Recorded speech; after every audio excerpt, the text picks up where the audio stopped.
ప్రభు అయిన యేసుక్రీస్తు నామములో మీ అందరికీ కూడా శుభములు తెలియజేస్తున్నాను. ఈ ఉదయకాలం మొదటి ఫలములు లేదా ప్రథమ ఫలములు లేదా కోత కాలము, థ్యాంక్స్ గివింగ్, కృతజ్ఞత అర్పణలు అని వేరు వేరు పేర్లతో పిలుచుకునేటటువంటి సీజన్. ఇది ఒక సీజన్. ఈ సీజన్ లో మనం గుర్తు చేసుకోవాల్సినటువంటి అంశాలు, ఈ సీజన్ లో మనకు దేవుడు ఇచ్చినటువంటి బాధ్యత వగేరా వగేరా అంశాలను మీ ముందు ఈరోజు ప్రస్తావించే ప్రయత్నం చేస్తాను.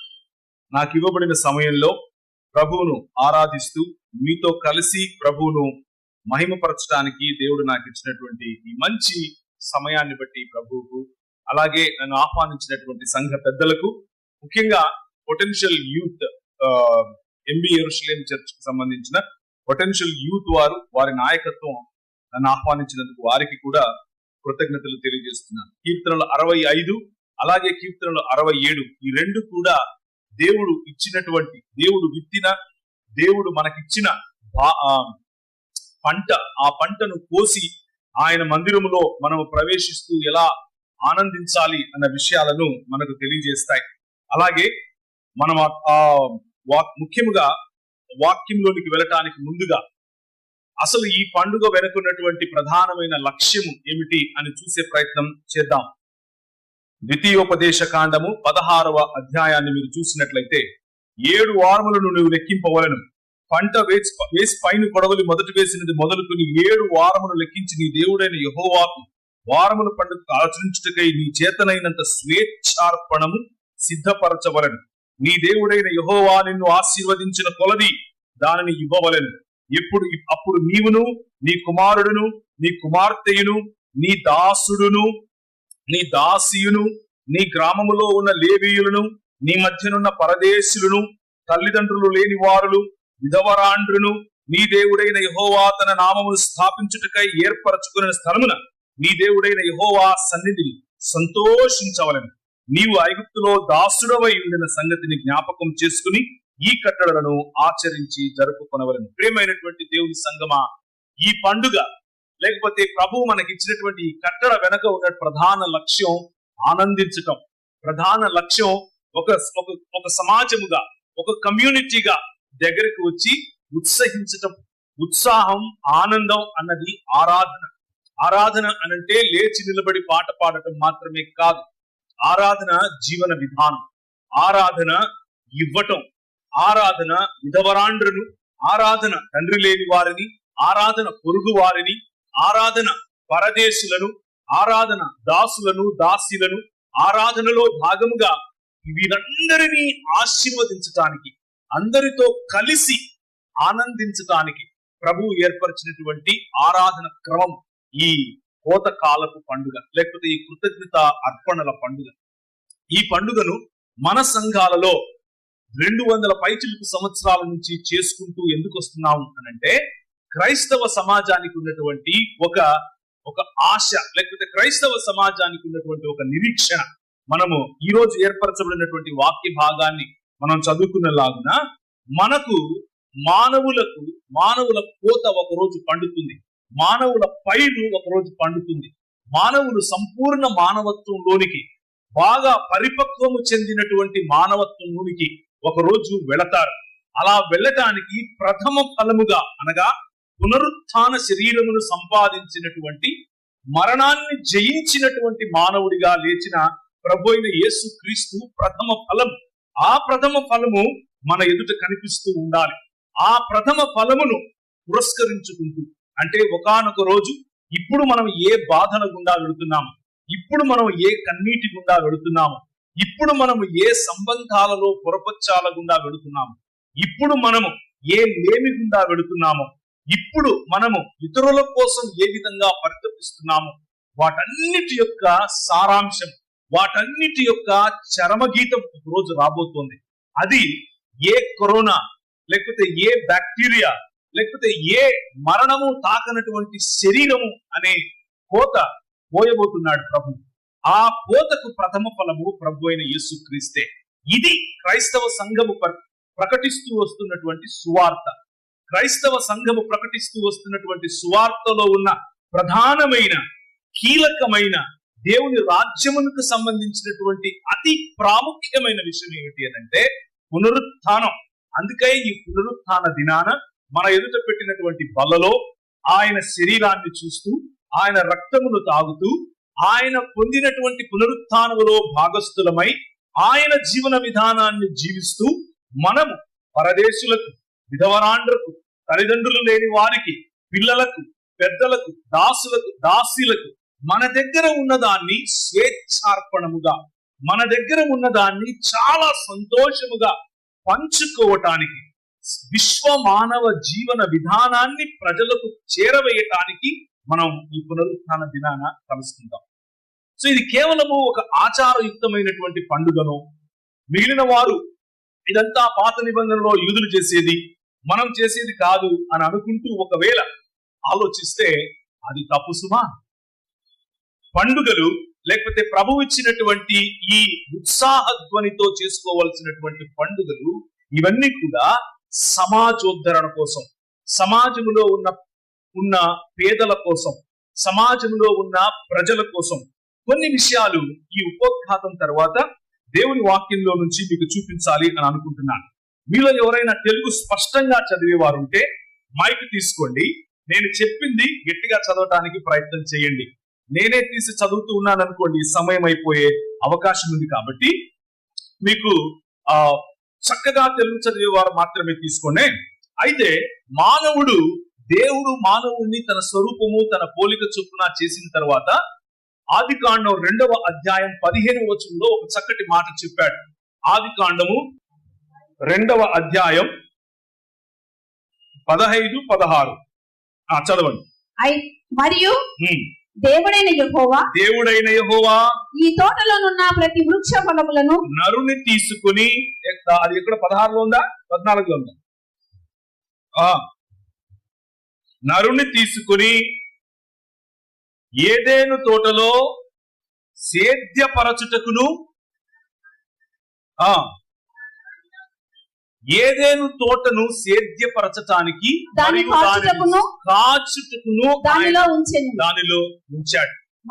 నరునికి ఇచ్చినటువంటి ప్రధానమైన పని, నరుని దేవుని యొక్క స్వరూపము మరియు పోలిక చొప్పున. నరుడు అనంటే కేవలం పురుషుడు అని అనుకునేది. నో, దేవుడు నరుని స్త్రీనిగాను పురుషునిగాను చేశాడు. సేద్యపరిచే పని, కాచుకునే పని స్త్రీ పురుషులకు అనగా మానవ సమాజానికి ఇచ్చాడు. ఆయన వేసిన తోటలో భూమి నిరాకారముగాను శూన్యముగాను ఉన్న భూమిలో ఒక క్రమము అనే ఒక తోటను వేశాడు. క్రమము కలిగిన తోట. ఎక్కడ నీళ్లు ప్రవహించాలో అక్కడ నీళ్లు ప్రవహిస్తున్నాయి. ఎక్కడ పెద్ద చెట్లు ఉండాలో అక్కడ పెద్ద చెట్లు ఉన్నాయి.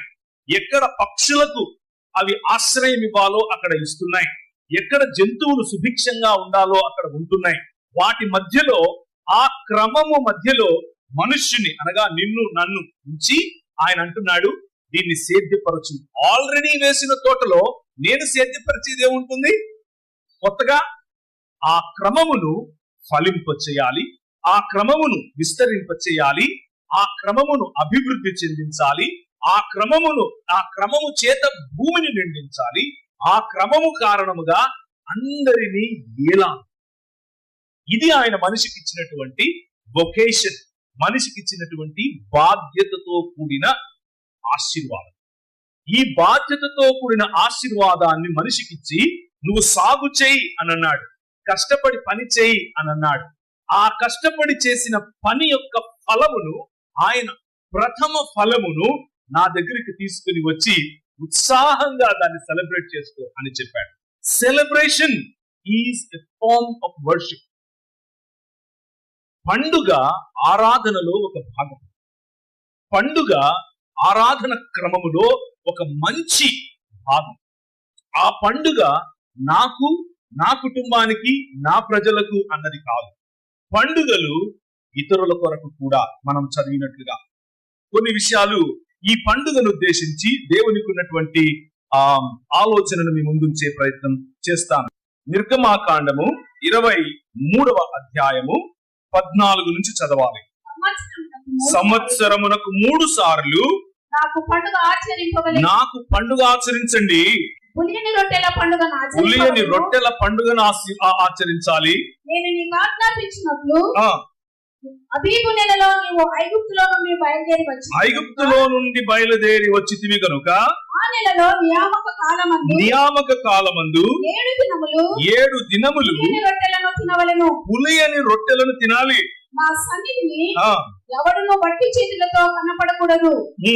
నీవు పొలములో విత్తిన నీ వ్యవసాయ ఫలములను తొలి పంట యొక్క కోత పండుగను పొలములో నుండి నీ వ్యవసాయ ఫలములను నీవు కూర్చుకున్న తరువాత సంవత్సరాంతమందు ఫల సంగ్రహపు పండుగను ఆచరించాలి. సంవత్సరానికి 3 సార్లు ఈ విధంగా ప్రభువైన యెహోవా సన్నిధిని కనబడవలెను. ఆయన ఇచ్చిన కట్టడలలో ఒక కట్టడ ఏమిటి అనంటే, ముందు నువ్వు కష్టపడి పని చేయి. నువ్వు కష్టపడి పని చేసిన తర్వాత వచ్చిన ఫలాన్ని సమాజంలోనికి తీసుకునిరా. అప్పుడు దాన్ని సెలబ్రేట్ చేసుకో. క్రైస్తవ సమాజంలో ఈరోజు చూస్తే మనకు ఆచారము మిగిలిపోయింది, కానీ కష్టపడి పని చేసే మనసు బహుశా దూరం అవుతుందేమో ఒకసారి ఆలోచించాలి. ఎత్తైన స్థలములలో మన నివాసం ఉండాలి అన్న మన గురి మనం మిస్ అవుతున్నామేమో ఆలోచించాలి. మనం విత్తిన పంట ఆయన ఆశీర్వదించలాగున, ఆయన ఆశీర్వదించి మనకును సమాజమునకును ఉపయోగపడులాగున మనం విత్తిన పంట ఉందా లేదా అని ఆలోచించాలి. అలా లేనిచో, ఒకవేళ అలా లేకుండా ఉంది అంటే దేవుని యొక్క సంకల్పములో మనం ఏ విషయాలను కోల్పోతున్నాం అన్నది చూడాలి. ద్వితీయోపదేశ కాండము 24వ అధ్యాయము 19వ వచనము. నీ పొలములో నీ పంట కోయిచున్నప్పుడు ఒక తొన ఒకవేళ నువ్వు మర్చిపోతే అది తెచ్చుకోవటానికి నువ్వు మళ్ళా పోదు. నీ దేవుడైన యెహోవా నువ్వు చేసే ప్రతి పనిలో కూడా నిన్ను ఆశీర్వదించడం కోసం అది పరదేశుల కోసం ఉండాలి, తండ్రి లేని వారికి ఉండాలి, విధవరాండ్లకు ఉండాలి. మనము చేసిన పని, మనము చేసే ప్రతి పని అది ఫలించాలి, విస్తరించాలి, అభివృద్ధి చెందాలి, భూమిని నిండించాలి, మరియు మనకు అధికారముతో కూడిన, ప్రేమాధికారముతో కూడిన రాజ్యమును స్థాపించాలి అని అనుకుంటే, ఏలికలముగా ఉండాలి అని అనుకుంటే, మనము బహుశా మరిచిపోయినటువంటి ఈ రాజ్య విలువలను ఒకసారి జ్ఞాపకం చేసుకోండి. ఈ పండుగలు మతపరమైనవి కావు సుమా. ఈ పండుగలు దేవుని రాజ్యములకు సంబంధించినవి. ఈ పండుగలు మనం చేసిన మన పొలములో మనము ఒక పరిగె మరిచిపోతే దాన్ని మళ్ళీ వెతుక్కుని పోయేటటువంటి వీనాసి సమాజం కాదు. మనం కావాలని పరదేశుల కోసం, విధవరాండ్ర కోసం, తండ్రి లేని వారి కోసం విడిచిపెట్టే ఆజ్ఞను ఆయన మనకిచ్చాడు. అది ఈ పండుగ వెనుకున్నటువంటి అసలైన ఉద్దేశం. ఆ ఉద్దేశమును గనక మర్చిపోతే మన చేతి పనులు ఎలా ఆశీర్వదింపబడతాయి? లేవీ కాండము 19వ అధ్యాయము 9వ వచనం. లేవీ కాండము 19వ అధ్యాయం 9వ వచనం.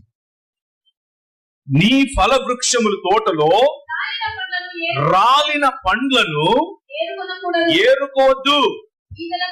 బీదలకు, పరదేశులకు వాటిని విడిచిపెట్టాలి. ఇది ఆజ్ఞ.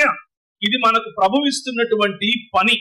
మనం చేసిన పని ద్వారా, మన పొలము ద్వారా, మన పొలములో ఉన్న చెట్ల నుంచి రాలిన పండ్ల ద్వారా బీదలు మరియు విధవరాండ్రు మరియు పరదేశులు ఆశీర్వదించబడాలి అన్నది ఈ పండుగ వెనుకున్నటువంటి ప్రధాన లక్ష్యం. కేవలం మనం తినాలి, కేవలం మనం బ్రతకాలి, కేవలం మనం సంతుష్టిగా ఉండాలి అన్నది కాదు. అదే మానవ సమాజాన్ని ఈ పండుగల రూపంలో, అరే నువ్వు పరిపక్వత చెందుతావు, నువ్వు సంపూర్ణ మానవుడిగా మారతావు, నేను నా కొడవలిని వేస్తాను, ఈ భూమి నుంచి నా పైరును కోస్తాను, పైరు పంట బాగా పండి ఉంది, కోత పనివారు కావాలి అని ప్రభు ఇచ్చిన పిలుపును జ్ఞాపకం చేసుకోండి. ఈ పండుగలు రాబోయే, జరగబోయే, ఆయన చేయబోయే ఈ హార్వెస్ట్ లేకపోతే కోత కాలాన్ని సూచిస్తున్నాయి. ఆ రోజు మిగిలిపోయినటువంటి పరిగెలు, ఆ రోజు మిగిలిపోయినటువంటి నీ జీవితము ద్వారా వస్తున్న ఆశీర్వాదం దేవుని ఎదుట కనిపించాలి. ఇశ్రాయేలు దేవుని యొక్క ప్రథమ ఫలం. అలాగే యేసుక్రీస్తు మృతులలో నుండి పునరుత్థానులైన వారిలో ప్రథమ ఫలం. అలాగే నువ్వు నేను సంఘముగా ఉన్న మనం ఈ సర్వ మానవాళికి ప్రథమ ఫలముగా ఉండబోతున్నాం. ఆయన కోసినప్పుడు మనము ప్రథమ ఫలముగా ఆయన రాజ్యములో, దేవుని రాజ్యములో ఎప్పటికీ చిరస్థాయిగా నిలబడబోతున్నాం. ఈ కాంటెక్స్ట్ ని అర్థం చేసుకోండి. మనం వండుతున్నాం, తీసుకొస్తున్నాం, పెడుతున్నాం, దీని వెనుక ఏదో ఒక పండుగ అని అనుకుంటే కుదరదు. దీని వెనుకున్నటువంటి అసలైన ఉద్దేశం, దీని వెనుకుంటున్నటువంటి అసలైన ఆ ఆలోచనను ఆలోచించండి. ఒకవేళ మన పని, ఒకవేళ మనం చేసినటువంటి ఈ కష్టం, ఒకవేళ మనం సాగు చేయటము మరియు సంరక్షించటము అనేటటువంటి రాజులైన యాజక ధర్మం. రాజులు సంరక్షిస్తారు, యాజకులు సాగు చేయబడిన స్తుతి స్తోత్రములను దేవునికి చేరవేస్తారు. అదే ఇశ్రాయేలుకి ఇవ్వబడినటువంటి కమాండ్మెంట్. అదే పేతురు గ్రంథంలో నీ గురించి, నా గురించి మీరు రాజులైన యాజక సమూహము అని చెబుతున్నాడు. మన పని సాగు చేయటం మరియు సంరక్షించటం. ఆ పనిలో ఒకవేళ పరాయి రాజు మిమ్మును ఏలేటటువంటి యెహోవా దేవుడు కాక, మీ పనిని ఆశీర్వదిస్తున్నటువంటి యెహోవా దేవుడు కాక, మీ చేతి ప్రతి పనిని స్థిరపరచేటటువంటి యెహోవా దేవుడు కాక, ఇంకే రాజైనా మీ మీద ఒకవేళ, లేకపోతే మీ పంటకు ఒకవేళ, లేకపోతే మీ ప్రథమ ఫలములకు, మీ పిల్లలకు ఒకవేళ రాజైతే, మీ చేతి పనుల యొక్క, మీ ప్రథమ ఫలముల యొక్క విగ్రహార్పితములైనటువంటి మీ జీవితములుగా మారిపోతాయి అన్నది కూడా ఈ పండుగ మీకు జ్ఞాపకం చేస్తోంది. ఒక్కసారి చూడండి, ఆమోసు గ్రంథము 5వ అధ్యాయం 15 నుంచి 26 వరకు చదవాలి. నేను చదువుతాను. కీడును ద్వేషించి మేలును ప్రేమించుచు గుమ్మములలో న్యాయమును స్థిరపరచుడి. ఒకవేళ దేవుడును సైన్యములకు అధిపతియగు యెహోవా, ఒకవేళ దేవుడును సైన్యములపతియగు యెహోవా యోసేపు సంతతిలో శేషించిన వారి యందును కనుకరించు. దేవుడు సైన్యములకు అధిపతియగు యెహోవానైన ప్రభువు యెహోవా ఏమి సెలవిస్తున్నాడంటే, నేను మీ మధ్య సంచరించబోచున్నాను గనక రాజమార్గములన్నిటిలో అంగలార్పు వినబడను, వీధులన్నిటిలో జనములు కూడి అయ్యో శ్రమ అందురు. అంగలార్చుటకు వారు సేద్యగాండ్రును పిలుచుకుంటారు, రోదన చేయటానికి నేర్పు గల వారిని పిలుచుకుంటారు. 19వ వచనం, ఒకడు సింహమూత నుండి తప్పించుకోగా ఎలుగుబంటి ఎదురైనట్లు, వాడు ఇంట్లోనికి పోయి గోడ మీద చేయేస్తే పాము వారిని కరిచినట్లు ఆ దినం ఉంటుంది. యెహోవా దినము నిజముగా ఎలా ఉంది? వెలుగై ఉండును కదా. వెలుగు ఏమాత్రము లేక అది కారు చీకటిగా ఉంటుందా? మీ పండుగ దినములను నేను అసహించుకుంటున్నాను, వాటిని నీచంగా ఎంచుకుంటున్నాను. మీ వ్రత దినములలో కలుగు వాసనను నేను అగ్రానించను. నాకు దహన బలులు, నైవేద్యములు మీరు అర్పించి, నేను వాటిని అంగీకరించి సమాధాన బలులుగా మీరు అర్పించు. క్రొవ్విన పశువులను నేను చూడను. మీ పాటత్వని నా యొద్ద నుండి తొలగిపోనివ్వండి. మీ స్వరమండలములు నా నాదము వినుటకు నాకు మనస్సు లేదు. కానీ ఏం చేయమంటున్నాడు? 24వ వచనం, నీళ్లు పారినట్లుగా న్యాయము జరగనివ్వండి, గొప్ప ప్రవాహము వలె నీతిని ప్రవహింపచేయండి. ఇశ్రాయేలీయులారా, అరణ్యమందు 40 సంవత్సరములు మీరు బలులను నైవేద్యములను నాకా మీరు అర్పించింది. మీరు మీ దేవతలైన మొలకు గుడారములకు కదా మీరు మోసుకొని వచ్చారు. What a complaint against the chosen people of God. దేవుడు ఎన్నుకున్నటువంటి దేవుని ప్రజలకు వ్యతిరేకంగా దేవునికి ఉన్నటువంటి ఫిర్యాదు ఒకసారి గమనించండి. దేవుడు ఎన్నుకున్నటువంటి దేవుని సంఘమా, మీకు వ్యతిరేకంగా దేవునికున్న ఫిర్యాదును గమనించండి. ఆయన అంటున్నాడు, మీ పండుగ దినములు, మీరు తీసుకొచ్చే ప్రథమ ఫలములు, మీరు తీసుకొచ్చే కృతజ్ఞత అర్పణలు, మీరు ఇస్తున్నటువంటి సునాదములతో పాడుతున్నటువంటి పాటలు, ఇవేవి కూడా ఆయనకు నచ్చవు. ఎప్పుడు నచ్చుతాయి అనంటే న్యాయమును నదులలాగా ప్రవహింపచేసి. మళ్ళీ చదవమంటారా? నీళ్లు పారినట్లుగా న్యాయము జరగనివ్వండి, గొప్ప ప్రవాహము వలె నీతిని ప్రవహింపచేయండి. ఇది జరిగినప్పుడు కదా మీరు తీసుకొచ్చిన ఫలములను ఆయన తీసుకునేది, మీరు తీసుకొచ్చిన ఫలములను ఆయన సంతోషించేది. ఎప్పుడు ఇది జరగటం లేదు? మీ మధ్యలో విధవరాండ్రు, మీ మధ్యలో ఆకలిగా ఉన్నవారు, మీ మధ్యలో అవసరతలో ఉన్నవారు, మీ మధ్యలో చదువుల కోసం అంగలార్చుతున్నవారు, మీ మధ్యలో పరిపక్వమైన మానవ జీవన విధానం కోసం వేచి చూస్తున్నవారు ఉన్నారు. కానీ మీ కోత ఫలములు మాత్రం మొలెకుకు అర్పించినట్లుంది. ఎందుకంటే వారి పట్ల మీకు మనసు లేదు, వారి పట్ల మీకు ఇవ్వాలన్న హృదయం లేదు, వారి పట్ల మీకు చేయాల్సిన బాధ్యతను మీరు మర్చిపోయారు. అంటే మీరు కాదు, నేను జనరల్ గా చెప్తున్నాను.